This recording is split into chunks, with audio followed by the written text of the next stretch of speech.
Hello, and welcome to episode 12 of The Complete Charting Guide. It is recommended you watch episode 8, the basics of rapping, before watching this video. Let's start with the very basics. A chord is when you have two or more gems placed at the same time. In order to play this, you just have to place your fingers on both of these colors, red and yellow, and then strum one time. Two gem chords will be the main type of chord you will use when charting. I like to sort chords into a standard set and a non-standard set. Your standard set is what you'll be using when charting your chords 99% of your time, and the non-standard set is what you'll be using for your edge cases. The standard two gem chords all lined up from lowest to highest looks like this. You start with green, red, green, yellow, and you just continue that pattern until you reach the last chord. So let's use these to chart example 1.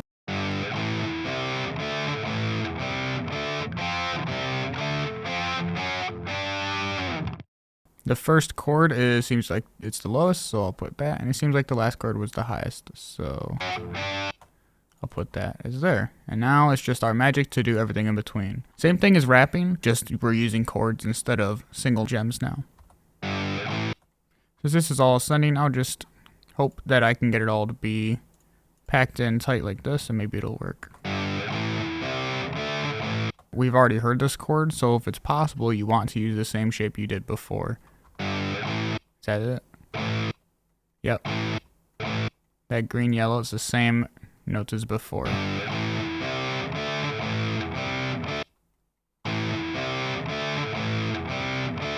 Okay, these are all the same too. So you want to keep them as the same shapes. Okay, it goes higher again. Same situation. Like these. And would you look at that? It lines up perfectly. Who could have guessed? Anyway, let's listen to it back and see if this sounds correct.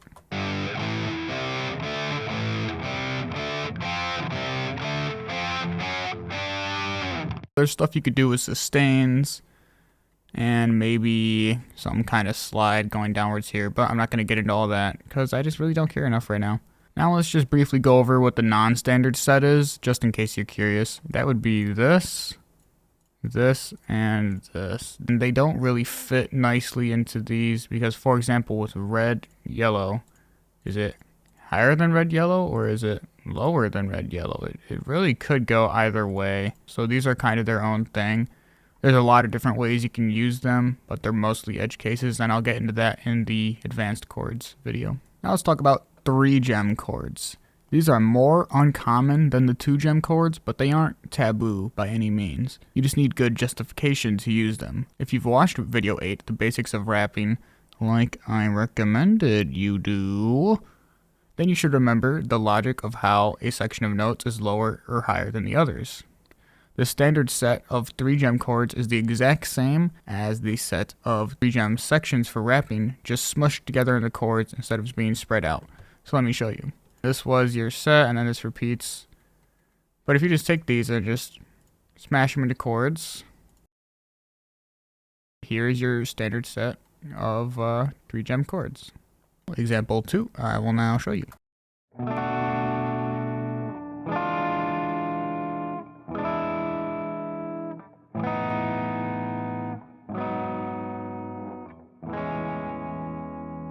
There's a lot more interpretation to using 3-gem chords than 2-gem chords. 2-gem chords, you're basically just saying, is it higher or lower than the last chord? With 3-gem chords, a shape like this to represent a really cluster chord where all the notes are right next to each other. This to represent where there's a lot of low end on this chord, but there's an extra high note in there. Really high chord, but then it's got an extra low note. So it's gonna take some more thinking. I'm hearing one low note and then some highs, so maybe I'll do like this. This sounds like the lowest note in the chord is higher than this one. So what I'm going to do is I'm going to abandon this lower note and just focus on these 2 higher notes and do this.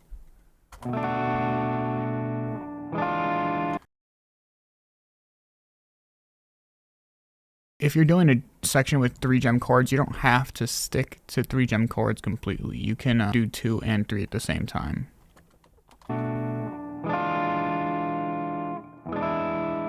So I'm going to do the same thing and just lower this. Now this is a key change and it's a big chord again, so I'm going to want to use a 3 gem chord. Use green, red, blue for this. Because I hear the one higher note and then the rest of the notes are kind of on the low end.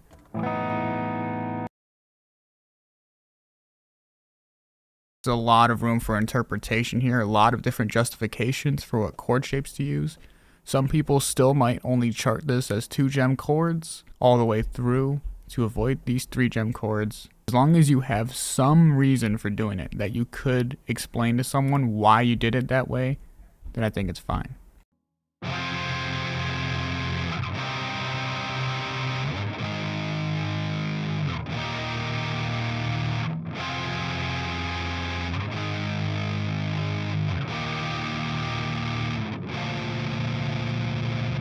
And yes, this chord progression is from the chorus in Periphery's Marigold. It's a fun song to play. So let's get charting.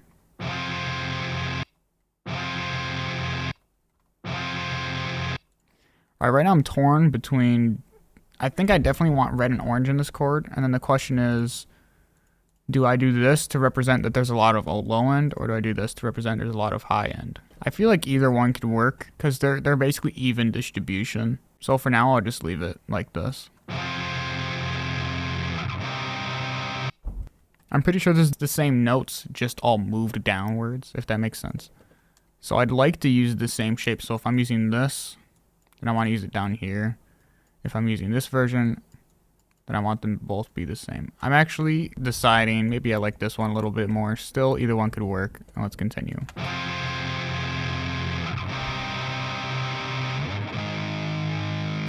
This next chord I think could be a 2-note chord. Maybe something like this. To show that it's not trying to be like just this part of this chord. It's actually a different chord. I might do it like this, but it's a little bit higher. So maybe I'll do this.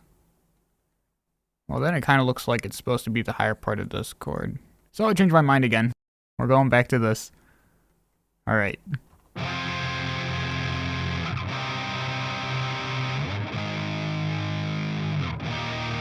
Alright, now this one has more high end, so I will use the high end version for this one. The question is it higher or lower than the first chord? Sounds like a little bit lower, so maybe I'll do this version. And then the problem is that this blue-yellow lines up with this blue-yellow. I don't want that, so I will use this actually. I think it's fine. It being higher or lower when it's this far away, it's fine for it to not line up perfectly. Well, it does matter when it's like this. Alright, we're gonna move everything back up again and move this one downwards.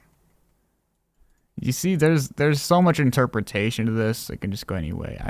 Still don't like this. Maybe I'll just do this.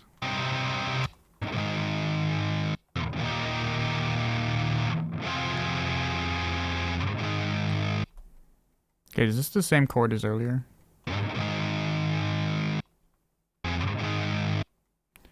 Maybe I'll do this actually.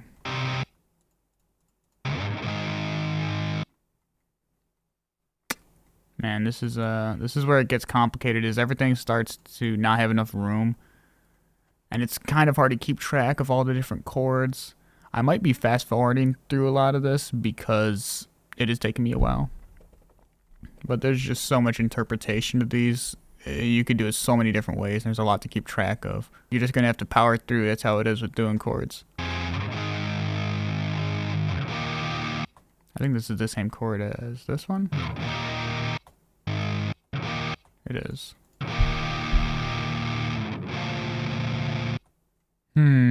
This chord's really huge. It's really dissonant. If I was doing this on my own without doing a video, I might use part of the non-standard set of 3 gem chords, which would be this. just to show how super dissonant and stuff this chord is. Let's listen.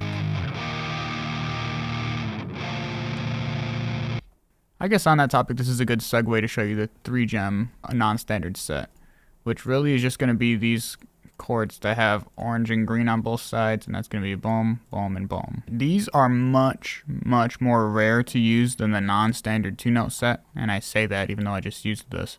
This is very uncommon though, and I'd say most people consider these taboo, and I know a lot of people have never used these chords despite being a charter for a while. But anyway, the reason they're so evil is you have to really stretch your fingers to hit these, especially the green, red, orange. This is like diabolical, and it's not even like a skill thing. Like, you just have to have big hands to hit them, or a guitar that has smaller frets than usual. Unless it's really justified to use, we tend to avoid these. So for example, this chord just being a really wide and crunchy chord wants me to use this, makes me want to use this, but you don't have to if you don't want to, and I know a lot of charters would choose not to. Enough of all that, now let's talk about 4-gem and 5-gem chords. Now your 4-gem chords are going to be this, and these, I'd say I've used a 4-gem chord in a song or in a chart like 2 times ever. Especially if you're not confident in your charting yet, I would not use these. Anytime you use these, you probably could get away with using a 3-gem chord. Maybe 1 in 100 songs would have justification to use these. And then finally is the 5-note chord. There's only one way to make a 5-note chord, obviously. And never use this. I don't think there's any justification to ever use this chord. If you really needed to use a 5-gem chord, you could just use a 4-gem chord and it'd be more fun to play. It's basically just a joke. Literally, you only use this for a joke. There's no other reason to use it. Alright, that's about it for this video, besides one last thing, which I will get to in a second. But next video will be called video 12.5, and I'm going to be just charting a whole song using everything we've learned so far, because we've basically gone through all the basics of logic behind placing notes. You know, we got chords, open notes, the gem forcing. It's enough to chart a song at this point. So the last thing I'll be going over is open note chords, which they exist, you can use them, but they're very specific circumstances, and the song I will choose to do in next video will probably have an example or 2 of it. So I'll just explain it then, since I've done like 20 takes trying to explain it, and I just can't without an example, because I'm bad at explaining things. Anyway, thanks for watching. Happy charting.